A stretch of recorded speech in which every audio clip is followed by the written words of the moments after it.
अस्सलाम वालेकुम नाज़रीन, आप देख रहे हैं प्रोग्राम काशिफ अब्बासी के साथ इस्लामाबाद स्टूडियो से।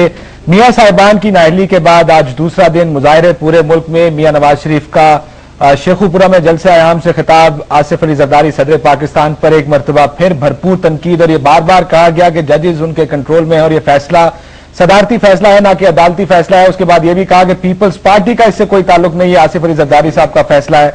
मोहतरमा बेनजीर भुट्टो साहिबा के बारे में उन्होंने कहा कि मेरी अब भी बहन है और उनके यादगार को जिसने जलाया उसका मुस्लिम लीग से कोई ताल्लुक नहीं। लेकिन उससे भी बड़ी बात उन्होंने ये की, उन्होंने कहा पुलिस वालों से, तमाम पुलिस वालों से और वो इंतजामिया जो पंजाब में काम कर रही है कि वो हुकूमत की बात ना माने, यानी बगावत का ऐलान कर दें इस हुकूमत के उन फैसलों का जो फैसले उनके ख्याल में गैर आईनी और गैर कानूनी है। बल्कि ये भी कहा कि मियां शहबाज शरीफ को उन्होंने कहा है कि वो कल पंजाब असेंबली में जाके बैठे, और जो आईनी तौर पर अब भी मियां शहबाज शरीफ साहब वजीर आला है पंजाब के। यानी ये सूरत हाल बनती जा रही है इस वक्त पंजाब की हद तक। कम अज कम बगावत का ऐलान कर दिया तकरीबन मुस्लिम लीग नून ने इन बयानात से तो ये लगता है।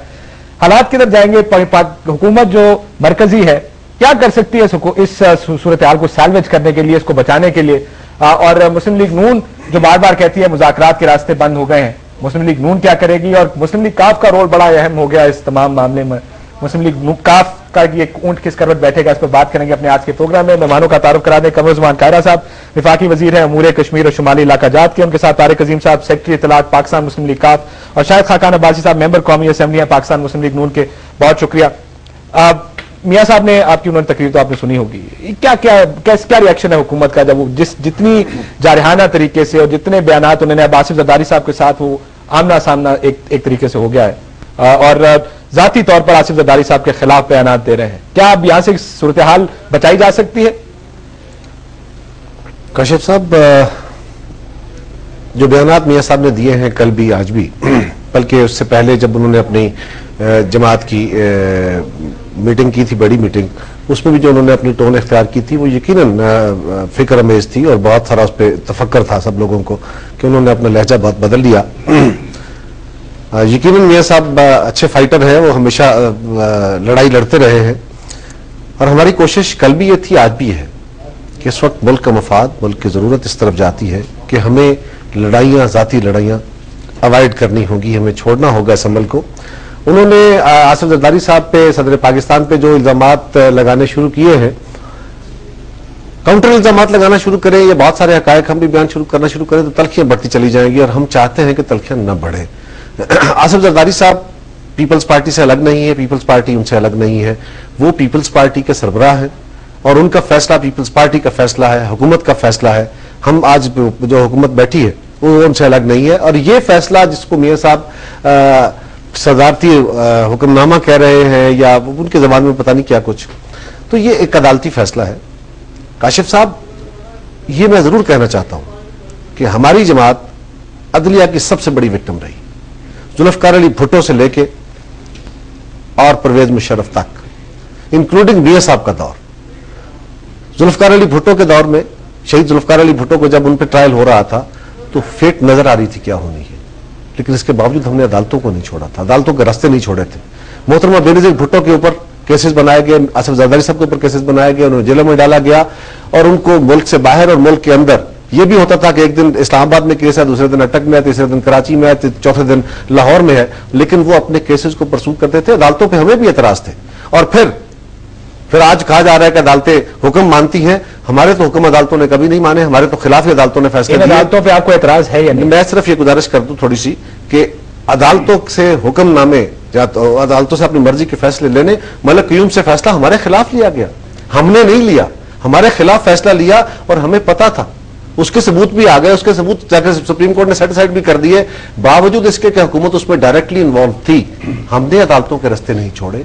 और आज भी मैं समझता हूं जो फैसला अदलिया का आया है वो नापसंद हुआ है और यकीनन उससे मुल्क को और जमहूरिया मुल्क को नुकसान हुआ है, लेकिन मेरी आज भी गुजारिश है कि उस अदालत के फैसले को इनको रिव्यू में जाना चाहिए। और अगर काशिफ साहब, गुजारिश ये है कि रिव्यू में आप कह सकते हैं ना जाके जी कि जनाब इन जजेस पे हमें एतबार नहीं है, जिन जजेस पे आपको एतबार है, जिन जजेस को आप बेहतर समझते हैं, आप उनकी बात कर ले। अगर आप अदालतों को ही नहीं मानते तो फिर आप इंसाफ कहां से लेंगे? عدالتوں نے تو چلنا ہے جی، ریاست تو بند نہیں ہو جائے گی میرے ماننے یا آپ کے ماننے سے. ملک کے اندر جب مارشل لا لگ جاتا ہے ہم اس نظام کو نہیں مان رہے ہوتے لیکن نظام تو چل رہا ہوتا ہے. عدالتوں کو مان نہیں، میں عدالتوں کو ماننے کا نہیں، ہمیں عدالتی رستہ نہیں چھوڑنا چاہیے. اور آج بھی میری ریکویسٹ یہ ہے کہ انہیں عدالت کے پاس ضرور جانا چاہیے. کاشف صاحب، یہ فیصلہ جو ہوا ہے، یہ فیصلہ تو اس دن فائنلٹی اختیار کر گیا تھا جس دن ہائی کورٹ نے یہ فیصلہ کیا، اور اس دن آصف زرداری صاحب میاں صاحب کے ساتھ تھے، مخالف نہیں تھے. اگر ہماری نیتوں میں خرابی ہوتی تو ہائی کورٹ کے فیصلے کو میاں صاحب تو چیلنج ہی نہیں کر رہے تھے، کوئی چیلنج نہیں کر رہا تھا. فیڈرل گورنمنٹ نے اس وقت چیلنج کیا. اگر ہماری نیت خراب ہوتی تو ٹھیک ہے، وہ چیلنج نہ کرتے اور یہ ہائی کورٹ کا فیصلہ اپنی فائنلٹی اختیار کر لیتا. شاہد صاحب کہتے ہیں کہ عدالت کے فیصلے سے ان کا کوئی تعلق نہیں ہے. کیوں یہ پرسپشن میاں صاحب کی تقریروں میں بار بار یہ آ رہا ہے کہ کنٹرول میں ہے عدالتیں آصف زرداری صاحب کے، اور ان کے کہنے پر یہ صدارتی فیصلہ آیا ہے، عدالتی فیصلہ نہیں آیا؟ دیکھیے، یہ پرسپشن نہیں ہے، یہ سلسلہ پچھلے 1.5 سال سے چل رہا ہے. اور ہم پہلے دن سے یہ کہہ رہے ہیں کہ جو ججز 3 نومبر کو جنہوں نے پی سی او کے تحت ایک دوسرا اوتھ لیا، ان پر ہمارا اعتماد یا ملک کا اعتماد نہیں ہے، اور نہ انہیں کانسٹیٹیوشن پروٹیکشن حاصل ہے. اسمبلی نے ان کو پروٹیکشن نہیں دی، وہ غیر آئینی قدم تھا، اور یہ عدلیہ غیر آئینی ہے. ہم اسی بات پر اس دن بھی ہمارا موقف تھا اور آج بھی یہ موقف ہے. اور اسی لیے ہمیں ان ججوں سے، اس عدلیہ سے انصاف کی توقع نہیں ہے، جس کا مظاہرہ انہوں نے کل کے فیصلے میں کر دیا. یہ بڑی بدقسمت دن تھا کل کا پاکستان کے لیے، پاکستان کی عدلیہ کی تاریخ کے لیے، ہماری کانسٹیٹیوشنل ہسٹری کے لیے، کہ ہمیشہ جب آپ قانون کو دیکھتے ہیں، کوئی جج بھی ہو تو وہ قانون کی اسپرٹ کو دیکھتا ہے، وہ حالات کو دیکھتا ہے اور پھر فیصلہ کرتا ہے. تو جو اشخاص ملک کے وزیر اعظم رہ چکے ہوں، وزیر اعلیٰ رہ چکے ہوں، ان کو آپ ٹیکنیکلٹیز، اور وہ بھی بڑی ویگ ٹیکنیکلٹیز پر آپ ان کو ڈی سیٹ کریں یا ڈی بار کریں، اس کی کوئی حیثیت نہیں ہے. آپ 4 مرتبہ اس سے پہلے ممبر رہ چکے قومی اسمبلی کے، آپ 2 دفعہ آپ کی حکومت بھی رہی ہے. جی، کیا آپ کو لگتا تھا کہ ان 2 حکومتوں میں کورٹس آپ کے کنٹرول میں ہوا کرتے تھے؟ دیکھیں، یہ ہماری بدقسمت ہسٹری کا ایک بدقسمت باب ہے کہ عام تاثر یہ ہوتا ہے کہ عدلیہ حکومت کے کنٹرول میں ہوتی ہے، اور عدلیہ نے بھی اس کو ختم کرنے کے لیے کوئی زیادہ اقدامات یا فیصلے نہیں کیے. عملی طور پر کیا ہوتا تھا؟ عملی طور پر تو حقائق جو کرنے والے جانتے ہیں کہ کس کے کنٹرول میں تھی، لیکن ان کے فیصلوں سے آپ یہ اخذ کر سکتے ہیں. میں جاننا یہ چاہ رہا ہوں کہ اگر آپ کا یہ الزام ہے حکومت پر کہ عدلیہ ان کے کنٹرول میں ہے، اس کا مطلب کہ یہ پاکستان کی تاریخ میں ہمیشہ جو حکومت میں ہوتا ہے عدلیہ اس کے کنٹرول میں ہوتی ہے؟ دیکھیں، میں اس عدلیہ کی بات کرتا ہوں. یہ ایک غیر آئینی عدلیہ ہے، کیونکہ یہ ایک ڈکٹیٹر نے 3 نومبر کو اس عدلیہ کو اپنے مفاد کے لیے، اپنی جان بچانے کے لیے تہس نہس کیا اور ان کو پھر سے ایک غیر آئینی ووٹ دیا. تو اس عدلیہ اور اس عدلیہ میں فرق ضرور ہے، لیکن میں یہ کہوں گا کہ 56 سے آپ دیکھ لیں، ہماری تاریخ ایسی ہے، عدلیہ کی تاریخ ایسی ہے کہ عام تاثر یہ ہے، لوگ عام طور پر یہ تاثر رکھتے ہیں کہ ہماری عدلیہ آزاد اور خود مختار نہیں ہے، وہ حکومت کے تابع ہوتی ہے. اور اسی وجہ سے یہ تاثر. طارق صاحب، آپ کا کیا آپ ان سے اتفاق کرتے ہیں کہ عدلیہ کنٹرول میں ہے ان کے، یا آپ مسلم لیگ کاف کے طور پر آپ لوگوں نے بھی ظاہر 5 سال عدلیہ کنٹرول کی ہے، کیا عدلیہ کنٹرول ہوتی ہے؟ آپ نے خود ہی کہہ دیا کہ ہم نے کنٹرول کی. دیکھیں، جب ججز کی اپوائنٹمنٹ، ججز کی پرموشنز، یہ جب ساری کی ساری جب ایگزیکٹو کے تابع ہوں تو اس وقت جو ہے یہ الزام لگنا جو ہے میرا خیال ایک نیچرل سی بات ہے. جب چیزیں آپ اس یعنی کہ میرٹ کی بنا پہ کی جائیں، اپوائنٹمنٹس میرٹ کی بنا پہ ہوں گی، تو پھر یہ الزام جو ہے اسے بچنا بڑا آسان ہے.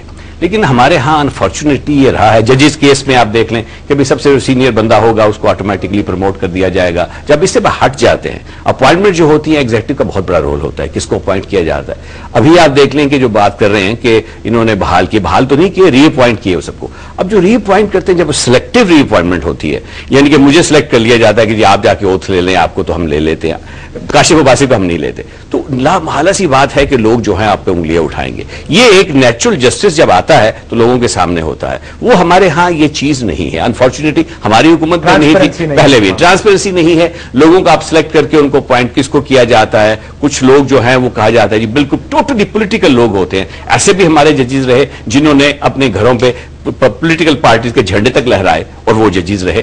تو یہ اس قسم کی جب بات ہوتی ہے، سامنے لوگوں کو نظر آتی ہے، تو لوگ کہتے ہیں یہ جج جو ہے یہ ان بائسڈ نہیں ہو سکتا. اس سے ججمنٹ جو ہے ایکسپیکٹ کرنا کہ ٹوٹلی ان بائسڈ ہوگی نہیں ہو سکتا.